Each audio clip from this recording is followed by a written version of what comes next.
اگر ہم اپنی ذات کے بارے میں سوچیں اور صرف اپنی بھلائی اور اپنے ہی فائدہ کے بارے میں سوچیں تو ہم کبھی اعلیٰ انسان نہیں ہو سکتے۔ اعلیٰ انسان کی نظر بہت وسیع ہوتی ہے، اس کی نظر میں دنیا کی کوئی اہمیت نہیں ہوتی، اس کا ایک مقام ہوتا ہے، اس کا ایک معیار ہوتا ہے، اس کا معیار اتنا اعلیٰ ہوتا ہے کہ وہ صرف اپنی فکر میں نہیں ہوتا بلکہ اسے دوسروں کی بھی فکر ہوتی ہے۔ تو اگر ہم چاہتے ہیں کہ ہم اعلیٰ بنیں، ہمارا معیار اچھا ہو، ہم بہت زیادہ عزت کی بلندیوں تک پہنچیں، تو ہمیں ہمیشہ بھلائی کے کام کرنے چاہیے اور ایسے ایسے کام کرنے چاہیے جس سے دوسروں کو بھی فائدہ ہو۔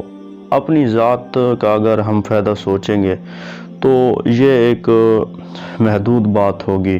اگر ہم پورے معاشرے کے لوگوں کا فائدہ سوچیں گے تو یہ ایک اچھی بات ہوگی۔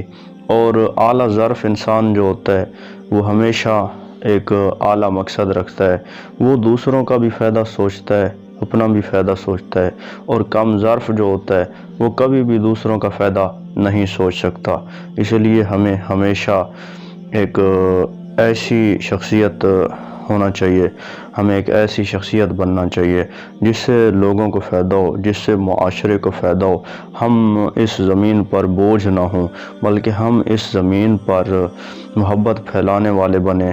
عزت ہماری ہوگی اگر ہم ایسا کام کریں گے، تو یقیناً جو محبت ہے اس کی اس معاشرے کو بڑی ضرورت ہے۔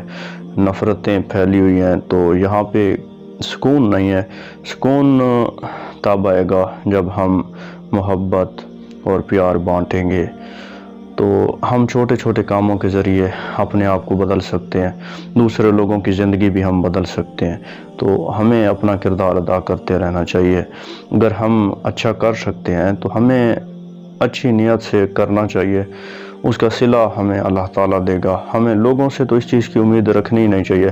ہم جو کام اللہ کی خاطر کرتے ہیں اس کا صلہ ہمیں اللہ دے گا، چاہے لوگ ہمارے ساتھ برا کریں تو ہمیں برا نہیں کرنا چاہیے۔ ہم بھلائی اللہ کے لیے کر رہے ہیں تو اس کا صلہ ہمیں اللہ دے گا۔